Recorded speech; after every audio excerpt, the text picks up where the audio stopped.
올려드리겠습니다.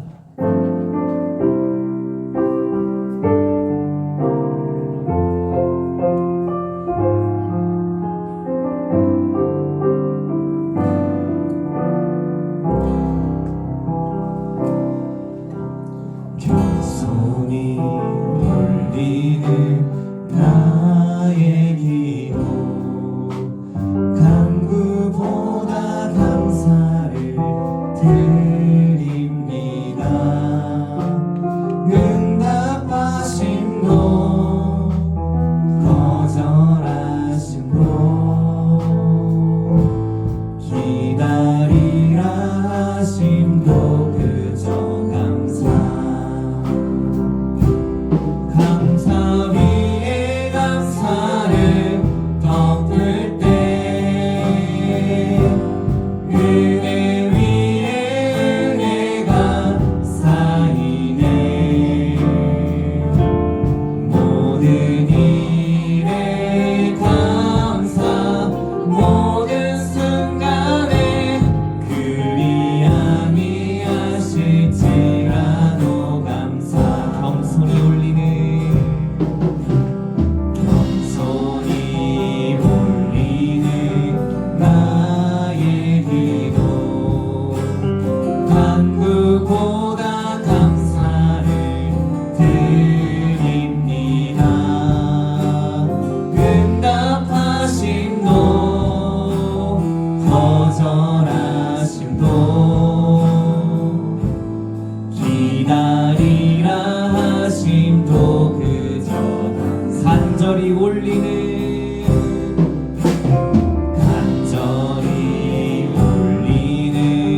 나의 기도,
되신 주님을 찬양합시다. 아멘.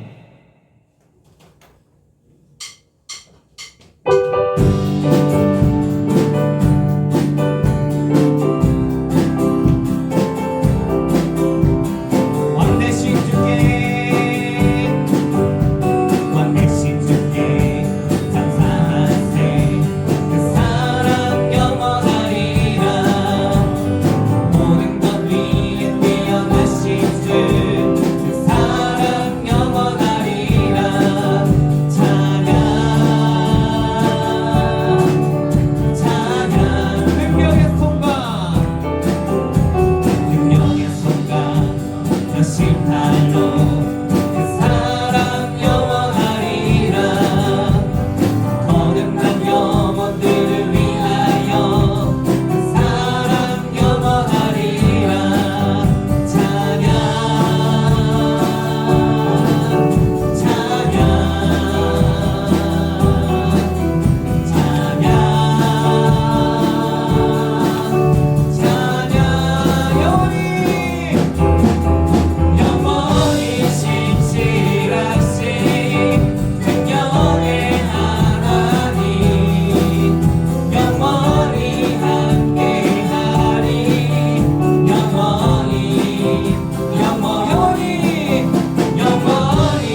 영원히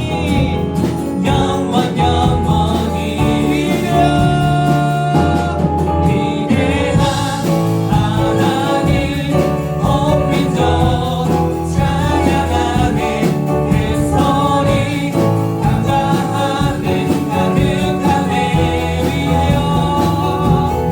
위대한 하나님 높이죠 찬양하네 나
신앙 고백 드리도록 하겠습니다.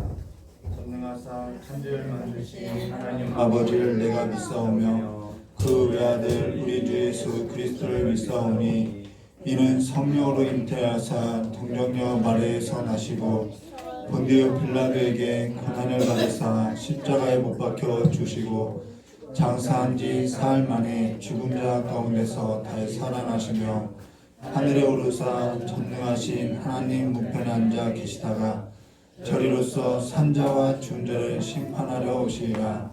성령을 믿사오며 거룩한 공예와 성도와 서로한 것과 죄를 사할 수 있는 것과 몸이 다해 사는 것과 영원히 사는 것을 믿사옵나이다. 아멘. 우리 찬송가 506장 다 같이 부르신 후에 임경래 권사님 나오셔서 대표로 기도해 주시겠습니다.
임경자 우선 나오셔서 대표로 기도해 주시겠습니다.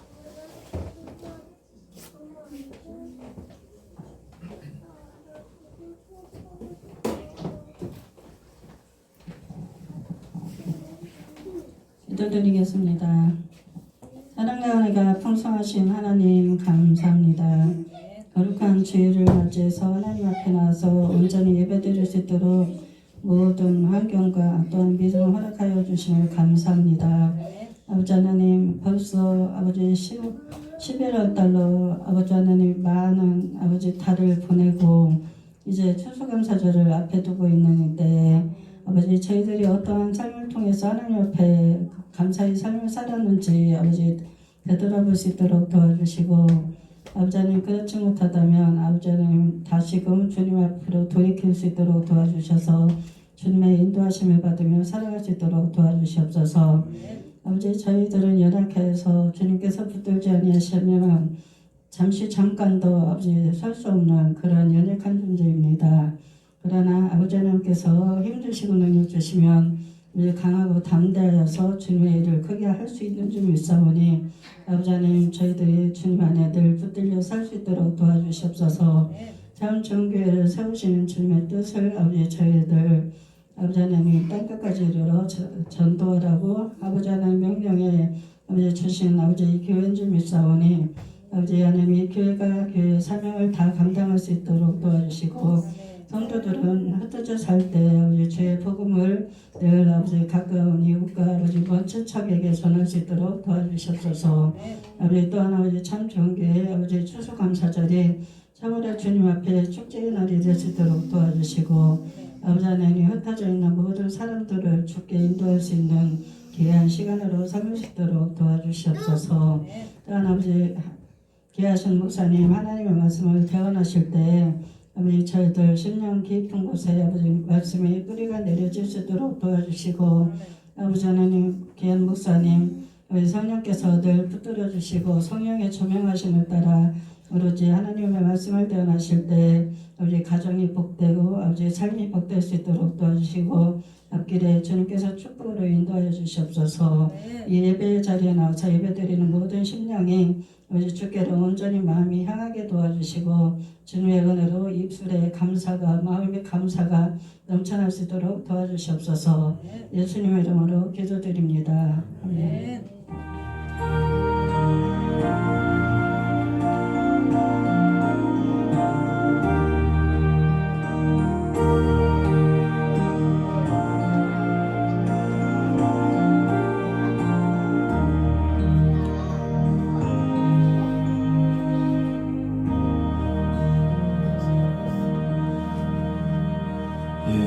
우리 함께 나눈 하나님 말씀 마태복음 10장 34절에서부터 42절까지입니다. 우리 오늘 함께 나눈 하나님 말씀 지난 설교에 이어서요 34절부터 42절까지의 말씀 함께 교독하도록 하겠습니다. 마태복음 10장 34절부터 42절입니다. 제가 먼저 교독하겠습니다. 내가 세상에 화평을 주러 온 줄로 생각지 말라. 화평이 아니요 검을 주러 왔노라.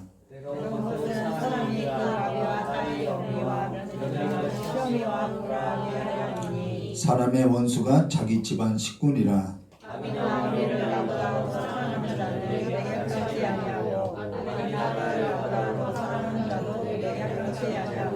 또 자기 십자가를 지고 나를 쫓지 아니하는 자도 내게 합당치 아니하니라. 자기 목숨을 얻는 자는 잃을 것이요 나를 위하여 자기 목숨을 잃는 자는 얻으리라. 너희를 영접하는 자를 나를 영접하는 것이요 나를 영접하는 자는 나 보내신 이를 영접하는 것이라. 선지자의 이름으로 선지자를 영접하는 자는 선지자의 상을 받을 것이요 의인의 이름으로 의인을 영접하는 자는 의인의 상을 받을 것이요. 함께하였습니다. 또 누구든지 제자의 이름으로 이 소자 중 하나에게 냉수 한 그릇이라도 주는 자는 내가 진실로 너에게 이르노니 그 사람이 결단코 상을 잃지 아니하리라 하시니라. 아멘. 우리 잠깐 기도하도록 하겠습니다. 좋으신 하나님 아버지, 오늘도 성령 하나님께서 주 앞에 모여서 예배하는 우리 귀한 성도들의 그 믿음을 굳건하게 세워주시길 간절히 원하오며 기억해 주신 예수님의 이름으로 기도드리옵나이다. 네, 오늘 마태복음 10장 34절과 42절의 말씀을 가지고 화평이 아니요 검을 주러 왔노라 라는 제목으로 우리 함께 나누려 했습니다. 우리가 지난 시간 예수께서 12사도를 보내면서 세 가지 당부했던 것에 관해서 함께 나눴는데요. 근데 오늘 우리가 함께 나눌 때 기억해야 할 것이 뭐냐면은 예수님께서는 앞으로 1, 2년 후면은 십자가를 지고 이 제자만 남겨놓고 떠나게 된다라는 거예요. 그런 상황 가운데서 예수님은 지금 이 제자들을 정말 다급하게 가르치고 있다는 것이죠. 저 역시 그와 같은 상황이라고 한다면은 무엇을 가르쳐야 할까, 무엇을 자녀들에게 양육해야 할까, 그러고 나니까 너무 그냥 명확해지더라는 거예요. 분명해지더라는 것이죠. 저도 이와 같은 상황이라면요, 저의 자녀들에게 하나님의 말씀을 등사본을, 필사본을 늘 곁에 두고 묵상하고 예배에 있어서 목숨 걸고 11조와 감사의 물을 드리고 쉬지 말고 기도와 찬송을 하며 가난한 자들과 함께 살 것을 명할 거라는 거예요. 너무나도 분명하지요. 이게 우리의 삶이 되어야 하는 거죠. 그러고 나서 환난 중에도 주님을 찬양하며 주님을 붙들고 주님을 그 세상의 그 환난을 두려워하지 말라고 할 거라는 거예요. 하나님은 미쁘시니 너희를 반드시 선한 길로 인도할 거라는 것이죠. 그러면서 또 이런 얘기를 하죠. 그러나 이와 같은 길을 떠날 때에는 재앙이 임할 것이다 라고 경고도 할 거라는 거예요. 그러나 세상에는 악한 자가 와서 너희를 미혹하려고 할 것이니 믿음을 굳게 지킬 것을 탐구할 거라는 것이죠. 근데 그건 저의 자녀에게도 마찬가지고 성도들에게도 당부할 거라는 거예요. 성경 속 유언을 보면요, 전부 다 이 내용이라는 거예요. 전부 다 이 내용이라는 거예요. 말씀을 가까이 하고 다 이 말씀이라는 거죠. 주님을 사랑하고 가난한 자와 고아 나그네들을 돌보며 다 이 얘기를 하는 것이죠. 지금 예수께서도 제자에게 당부하는 것은 예수께서 십자가를 지고 가는데 이제 제자만 남게 될 상황에서 이 제자가 장차 교회로서 남겨지게 된다라는 거예요. 저 역시 자녀에게 이와 같은 것을 당부하는 것은 저희 자녀 세대에게만 당부하는 것이 아니라 그 이후 저희 자녀 이후의 자손에게도 당부하는 것과 같다라는 것이죠. 그래서 예수님은 지금 제자에게 당부하고 있지만은 예수님이 떠나고 나서 그 제자를 통해서 제자 공동체 교회에게 지금 이 말을 당부하고 있다는 것을 우리가 기억해야 한다는 것이죠. 그럼 우리가 지난 시간에 두 가지 사실이 뭐였냐면은 뱀같이 지혜롭고 비둘기같이 순결하라는 거예요. 왜 우리가 뱀같이 지혜롭고 비둘기같이 순결해야 하냐? 내가 너희를 보냄이 양을 이리 가운데 보냄 같다라는 거예요. 주님의 염려가 여기 있다는 것이죠. 그러면 여기 뱀같이 지혜롭고 비둘기같이 순결하라는 것은 민첩하고 집중하라는 거죠. 그러고 나서 두 번째는 제자가 그 선생보다 또는 종이 그 상전보다 높지 못하니 제자가 그 선생과 같고 종이 그 상전과 같으면 족하리라라는 것은 인생에서 길이 대신 생명이 대신 나를 닮고 살아가는 것, 너희가 나에게 제자가 됐다 하면은 내 삶을 닮고 살아가는 것을 인생의 목표로 두라는 거예요. 이 인생에 있어서 나를 닮고 살아가는 그 삶의 인생의 목표라는 것은 무엇을 말하면 구별된 삶, 환난 중에도 증거되는 삶, 자랑이 되는 삶이라는 것이죠. 이게 시인하다라는 뜻이라는 것이죠. 당시 시인하다라는 뜻은 그냥 나 예수 믿어 이런 걸 말하는 것이 아니라 당시 선지자가 하나님의 말씀을 받게 되면은 그 말씀을 가지고 백성 가운데 어떠한 백성이야? 패역한 백성 가운데 하나님의 말씀을 떠난 패역한 백성 가운데 들어가서 하나님의 말씀을 온몸으로서 이렇게 온 삶을 통해서 이렇게 표현하는 것을 시인한다라고 표현한다라는 거예요. 그러한 삶을 말하고 있다는 거죠. 그래서 그 패역한 백성들로부터 미움을 받게 된다라는 거예요. 그러면 여기 우리가 기억해야 할 것은 한 가지 분명한 것이죠. 이 삶이 되려면은 이건요 예수께 전부가 되지 않으면은 안 되는 삶이라는 거예요. 예수께 미치지 않고서는 이 삶이 나올 수 없다라는 것이죠. 예수께 미치지 않고서는 지붕 위에 올라가서 선포할 수 없는 삶이라는 거예요. 그러면 주변이 뭐라고 하죠? 저 사람 예수께 미쳤다는 손가락질을 받게 되는 거죠. 그로 인해서 어딜 가든지 따라다니는 것이 뭐냐면은 미움과 시기와 박해라는 거예요. 그것이 예수 닮았다라는 거죠. 너만 예수 믿냐? 조용조용히 좀 믿어. 적당히 좀 믿어. 시끄럽게 하지 말고 소란 피우지 말고 부끄럽게 하지 말고 지혜롭게 행동해. 이게 지금 당시 우리가 사도행전을 나눴던 것처럼 예수쟁이들이 가는 곳마다 소란이 일어났다라는 거예요. 근데 대부분 그와 같이 시끄럽게 하지 마, 소란 피우지 마, 그와 같이 말하는 이들이 어떠한 사람이냐면은 지옥이 어떠한 곳인지 무감각하고 무지한 자라는 거예요. 지금 내 형제가 죽게 생겼는데 조용조용 시끄럽지 않고 귓속말로 할 수 있냐는 거죠. 그럴 수 없는 일이라는 거예요. 사람 체면, 자기 체면, 여러분 그건 아직 내가 지금 지옥이 어떠한 곳인지 모르는 거예요. 한번 커피숍에 있는데요. 어떤 딸하고 엄마하고 커피숍에 와서 커피를 마시는데 이 딸이 막 갑자기 엄마 소리를 지르는 거예요. 그래서 주변 사람들이 저 사람 뭐야? 왜 이렇게 공공장소에서 떠들어? 막 이렇게 이야기하는 거죠. 근데 알고 봤더니 엄마가 갑자기 의식이 없어진 거예요. 그래 그걸 보았던 딸이 그냥 귓속말로 엄마 이럴 수 없지요. 그러니까 엄마가 갑자기 의식이 잃으니까 막 그 딸이 막 소리를 지르는 거예요. 이 스타벅스라는 그 커피숍에서요. 그랬더니 그 엄마가 그 딸의 그 소리에 놀라서 다시 의식이 돌아왔어요. 정말 웃지 못할 일이 있었는데요. 그런 상황이라는 거예요. 근데 말 못하는 귀신 들린 자와 같이 우리가 귓속말로 하고 있지 않냐는 거예요. 한국교회가 너무 몸과 영혼을 죽이는 그 지옥에 능히 던질 그 하나님을 의식하는 것이 아니라 주변을 의식하고 살아가는 것 아니냐는 것이죠. 사실 저 역시 그럴 때가 많아요. 하나님보다는 사람을 더 의식하면서 전도하는 일들이 많아요.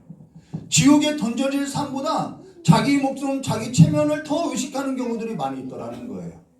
사실 그거는 저부터도 그러한 모습을 보는 거죠. 그러면서 비난이나 하지 않으면 되는데 저 역시도 비난을 하고 있다라는 거예요.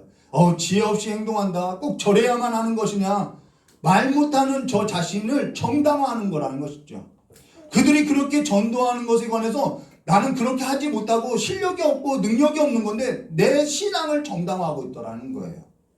근데 사실 저 자신을 정당화하고 있다는 것은 무엇을 반증하냐면요. 저는 저 사람들과 같이 그럴 만한 실력이 없다는 것을 말해주고 있다는 것이죠.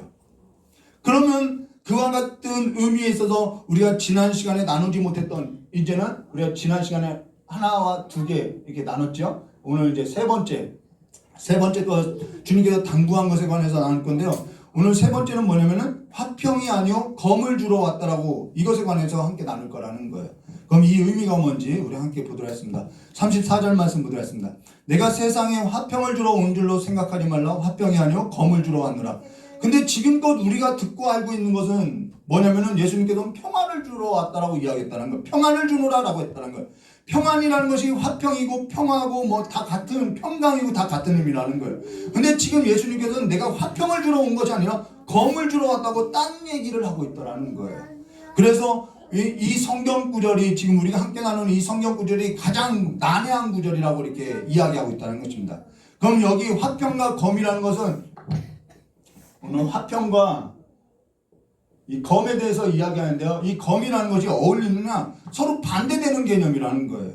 그러면 검이라는 것은, 여기서 검이라는 것은 어떤 검이냐, 양날선, 아주 양날이 이렇게 선 검을 말하는데요. 또 말씀을 의미하기도 한다라는 거예요. 근데 사실 저와 여러분이 이 말씀이 뭘 의미하는지 모르고 있느냐, 사실 정확히 어떠한 뜻인지는 몰라도요, 대강 알고 있다라는 거예요. 이 말이 우리에게 뭘 의미하고 있는지는 대강 정도는 알고 있다라는 거예요. 근데 사실 뭐가 안 되는 거냐면 삶이 안 된다라는 거예요. 그러고 내가 알고 있는 의미가 맞는지 잘 모르겠다는 것이죠. 이게 맞는지 안 맞는지. 근데 대강은 알고 있다라는 거예요. 근데 이와 같은 삶이, 내가 이와 같은 것을 내가 대강 알고 있지만 이와 같은 삶을 살기에는 내가 부담이 되고 불편하고 좀 싫어한다는 거예요. 내 육체가 이와 같은 삶을 내 안에서 거부하고 내가 이 말씀 앞에 내 삶을 이 말씀의 권위 앞에 이렇게 굴복되어지지 않고 항복되어지지 않고 거부하고 있다는 것이죠. 그래서 알고는 있어요. 근데 우리가 순종되어지지는 않는다는 것입니다. 그러면 우리가 이 대강 알고 있는 이 말씀에 있어서 어떠한 의미인지 함께 나눌 건데요. 우선 여기 화평이 나오고요, 검이 나오는데 화평과 검이 같이 소개된 성경 구절이 있는데요. 그게 어디냐면요, 계시록 6장 3절과 4절입니다. 계시록 6장 3절과 4절 말씀 보시면은 이 말씀 있죠. 둘째 인을 떼실 때에 내가 들으니 둘째 생물이 말하되 오라 하니 이에 다른 붉은 말이 나오더라. 그 탄자가 허락을 받아 땅에서 뭘 제하여 화평을 제하여 버리며 서로 죽이게 하고 또 큰 칼을 받더라. 여기 화평을 제하여 버리고 서로 죽이게 하고 또 큰 칼을 받더라. 여기 큰 칼이 뭐냐면 오늘 나온 검이라는 거예요. 그래서 화평이 제하여지는 것이 검이라는 것이죠. 근데 이 화평이라는 것은 관계 용어라는 거예요. 그래서 서로 관계가 깨어지게 되면 뭐가 상실하게 되면 평화가 깨어지게 되어 있다는 것이죠. 그래서 화평이라는 단어는 관계 개념이라는 거예요. 근데 여기 마태복음 10장 34절에 예수께서 화평을 주러 온 것이 아니라 검을 주러 왔다, 던지러 왔다라는 거예요. 그러면 오늘 우리 이 검의 기능, 예수님께서 말한 이 검의 기능에 있어서 성경을 보면요, 35절과 36절인데요. 내가 온 것은 사람이 그 아버지와 내가 온 것은 사람이 그 아버지와 딸이 그 어머니와 며느리가 그 시어머니와 뭐하는 기능이면 불화하게 하는 기능이라는 거예요. 화평을 제하는 기능, 불화하게 하는 기능이라는 거예요. 그래서 검의 기능이라는 것은 뭐냐면 불화하게 하려 함이라는 것이죠.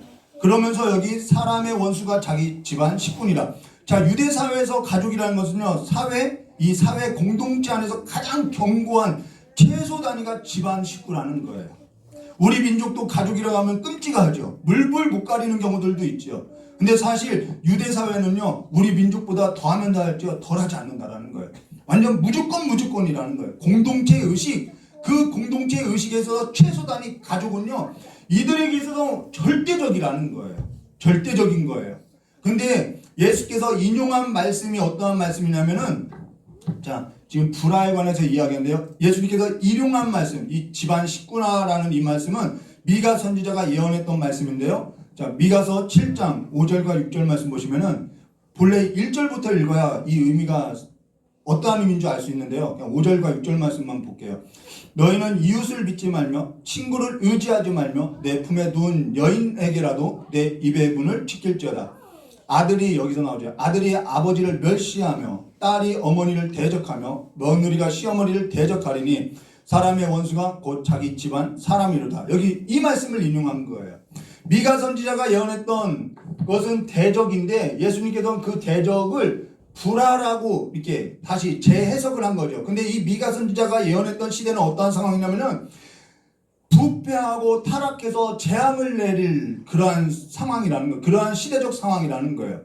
어느 정도 부패하고 타락했느냐? 아들이 아버지를 멸시하고 딸이 어머니를 대적하고요. 며느리가 시어머니를 대적하며 사람의 원수가 곧 자기 집안 사람이로다 할 만큼 굉장히 부패하고 타락했다라는 거예요.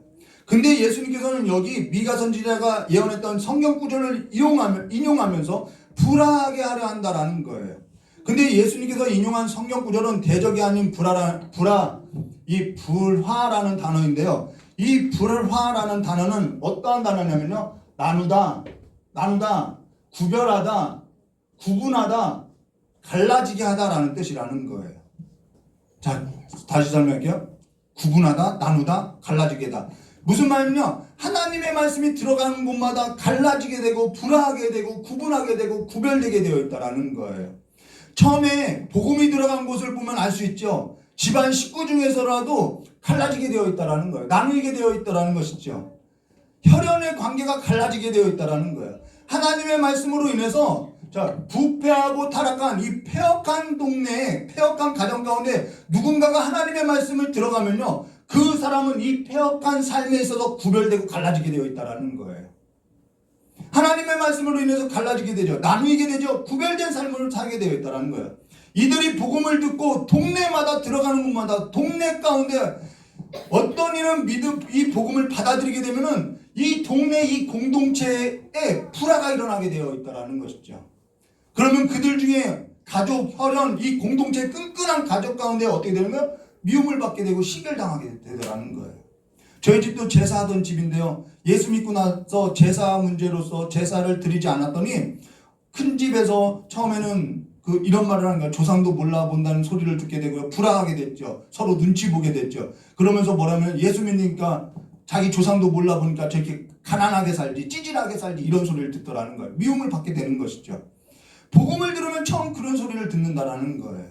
그게 뭐냐면은 예수 믿는 삶이라는 거예요. 자, 예수님을 바알세불이라 했거든. 하물며 너희들이 나를 믿고 살면은 복음을 듣고 너희가 나를 제자가 된다면 너희도 어떻게 된다는 거예요? 미움을 받는다라는 것이죠. 그게 닮은 삶이라는 거예요. 그래서 예수님께서도 가난하게 사셨다는 것이죠. 예수께서 미움을 받게 됐다라는 거예요. 하물며 우리일까 보냐는 거예요. 그게 믿는 우리의 삶이라는 거예요. 우리가 여기에 있어서 모르냐? 사실 그렇지 않아요. 전부 다 알고 있다는 것입니다. 근데 우리가 박해를 받고 미움을 받으면은 우리가 힘겨웠기 때문에 하나님을 원망하게 되어 있다는 것이죠. 근데 우리가 박해를 받고 환난과 고난을 당한 것은 너무나 당연한 삶이라는 것을 기억해야 한다는 거예요. 내가 세상에서 미움받는 것, 내가 예수쟁이로 살면서 미움받는 것 당연한 삶이라는 거예요. 그런데 그것이 내 삶에 있어서 부당하다고 이야기하고 있다는 거예요. 대강 알고 있는데 나는 예수 믿고 복음 받고 싶은데 이러한 삶은 조금 불편하고 부담된다고 이야기하는 거예요. 그러나 박윤선 목사님이 말한 것처럼 이것은요, 기독교인들에게 당연한 삶이라는 것이죠. 자랑으로 삼아야 할, 훈장으로 삼아야 할 삶이라는 것입니다. 그러면서 37절과 39절 말씀 볼게요. 아버지나 어머니를 나보다 더 사랑하는 자는 내게 합당하지 아니하고 아들이나 딸이나 나보다 더 사랑하는 것이 하나님의 자리에 두었다라는 거예요. 예배와 경배를 받아야 할 자리에 뒀다라는 거예요. 또 자기 십자가를 지고 나를 따르지 않는 자도 내게 합당치 아니하리라. 자기 목숨을 얻는 자는 잃을 것이요 나를 위하여 자기 목숨을 잃은 자는 얻으리라. 여기 강조하는 것이 뭐냐면 나보다 더 사랑하는 자, 합당치 않다는 거예요. 합당치 않다. 합당치 않다. 여기 계속 나오는 것이 합당치 않은 거죠. 근데 사실 이건 너무나 당연한 얘기죠. 사랑이라는 것은 사실 독선적이라는 거예요.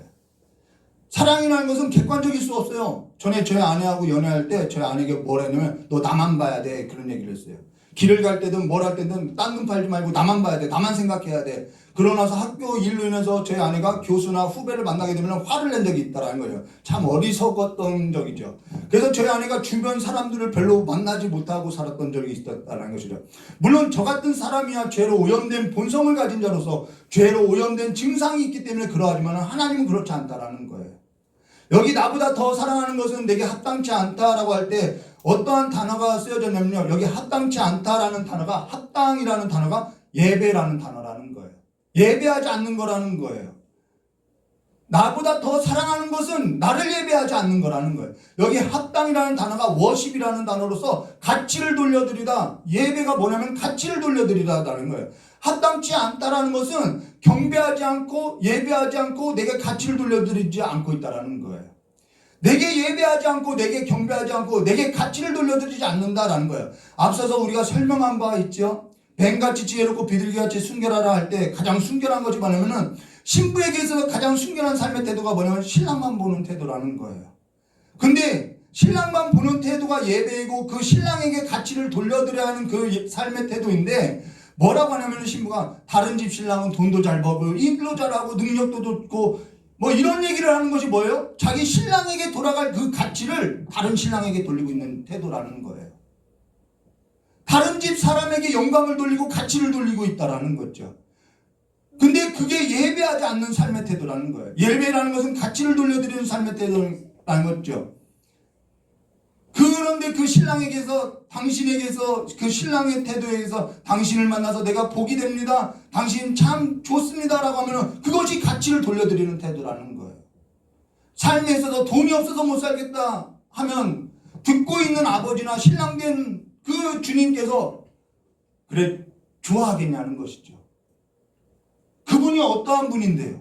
모든 것을 다 쥐고 있는 분인데 우리가 그렇게 말할 수 있다라는 거예요.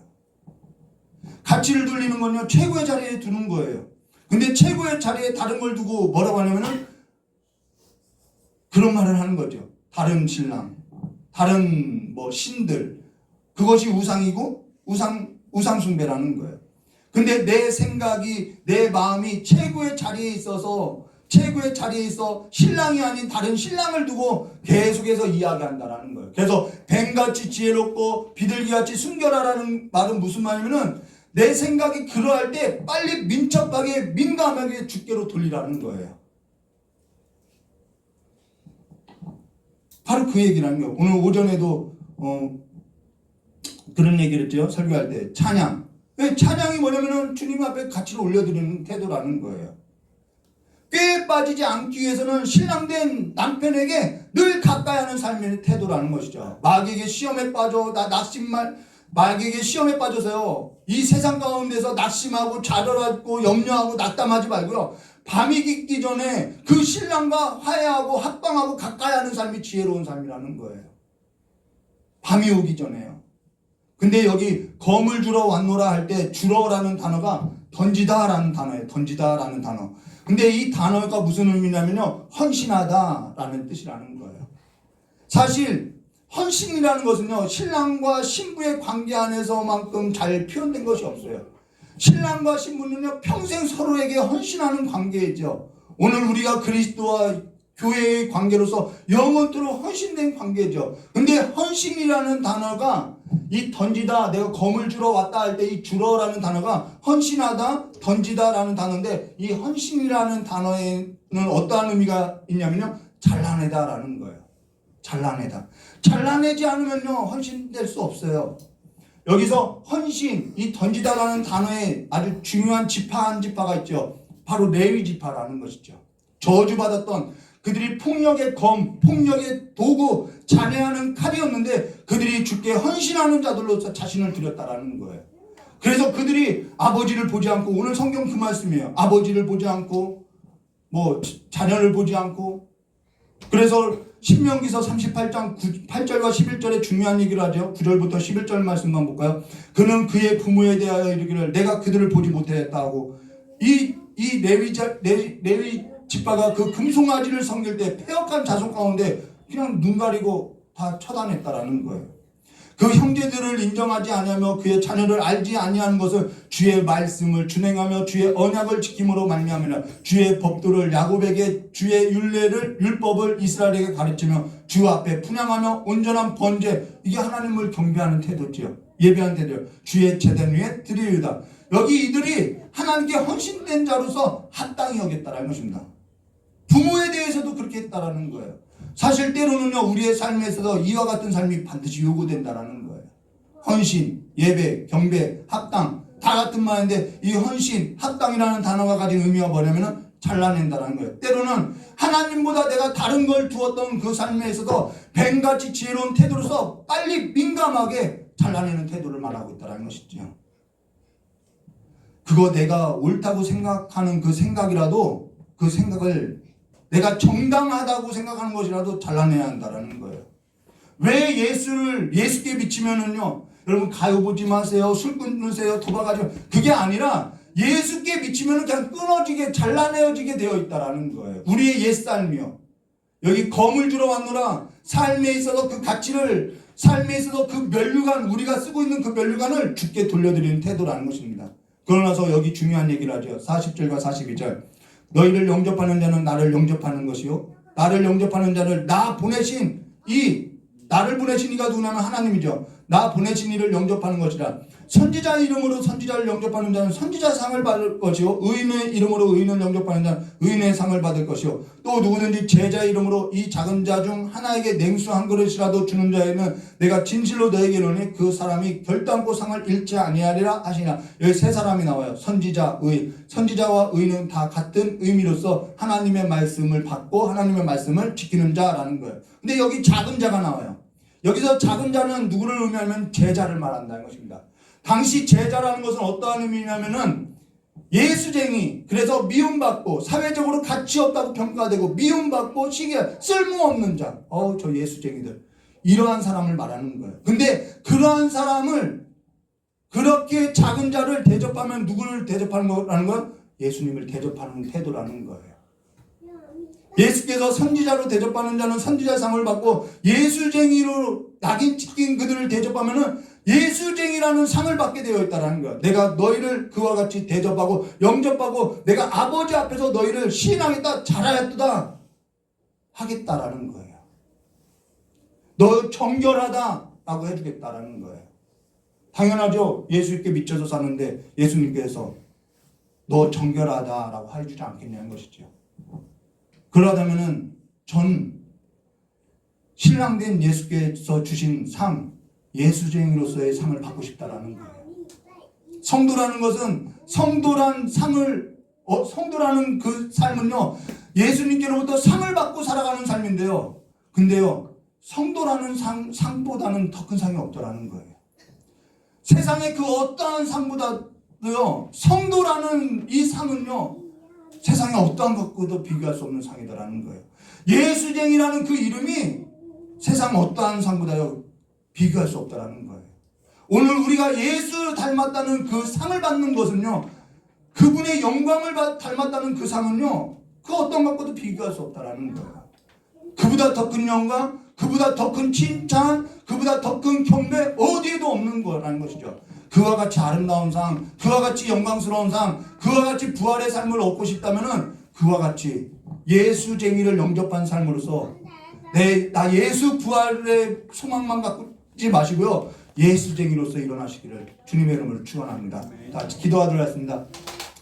고맙고 감사하신 하나님 아버지, 주님께서 우리를 예수 닮는 삶으로서 우리를 불러주셨사오니 이제는 예수 닮는 삶에서도 두려워하지 아니하고 예수께 붙어있는 삶으로서 다른 신랑 바라고 살아가고 다른 신들을 바라고 살아가는 삶이 아니라 그 모든 전에 즐겼던 그 삶에 있어서 이제는 정리하며 이제는 주님을 바라고 살아가는 귀한 삶이 될 수 있도록 주님께서 복 내려 주시옵고, 장차 우리가 주님 앞에 설 때 예수쟁이로서 주의 성도라는 이름으로서 상을 받는 귀한 삶이 될 수 있도록 복을 허락하여 주시길 간절히 원하오며 귀하고 계신 예수님의 이름으로 기도드리옵나이다. 우리 찬송가 511장 다 같이 부르신 후에 기도하고 돌아가도록 하겠습니다.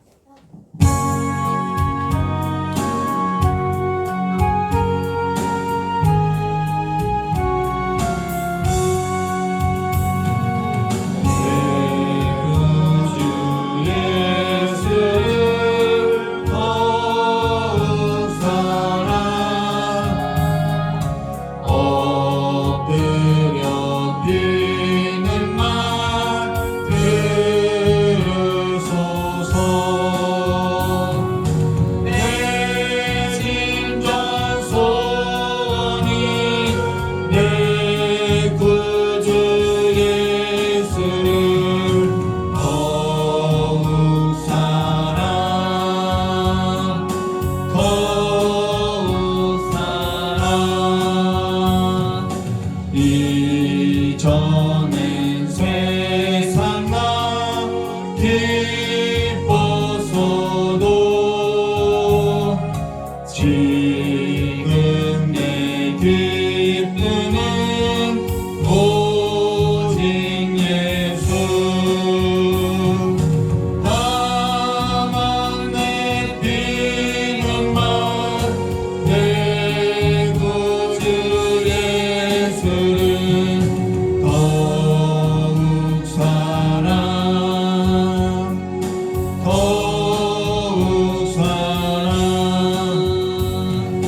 이 세상 떠날 때 찬양하고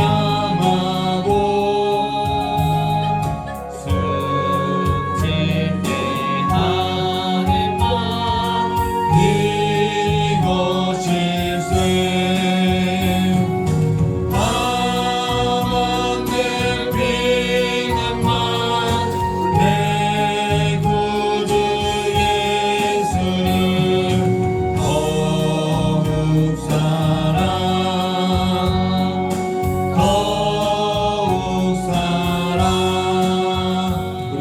다른 기도 말고요. 내가 예수를 사랑하는 눈이 열려지게 해달라고 이 시간 잠깐 기도하고 돌아가도록 하겠습니다.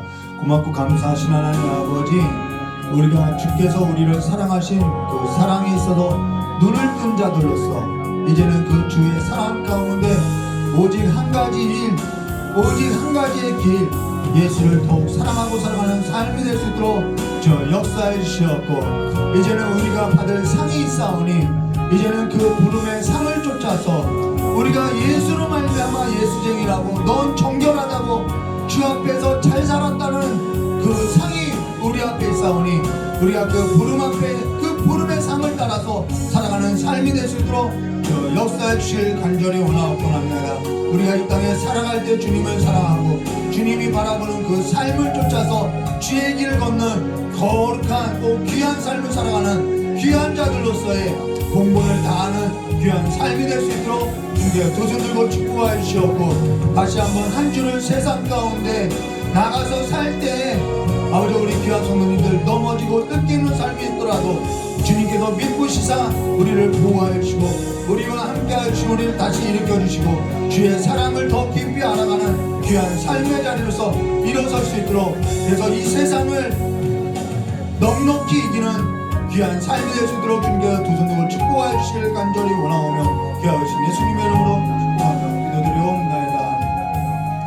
좋으신 하나님 아버지, 내가 너희를 보냄이 양을 이리 가운데 보낸 것 같다라고 말씀하신 주님께서 우리의 삶의 형편을 더 잘 아시고 또한 한 주를 살아갈 우리의 삶을 더 잘 아시오니 주께서 우리와 동행하여 주시고 함께하여 주시었고 믿음 굳건하게 세워주셔서 이 세상을 이기되 넉넉히 이기게 하여 주셨고 믿음 잃지 않도록 주님께서 붙들어 주시길 간절히 원하오며 기하신 예수님의 이름으로 축복하며 기도드리옵나이다.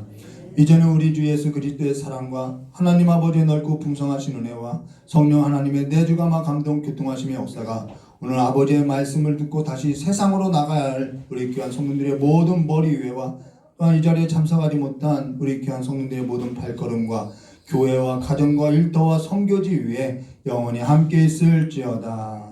감사합니다.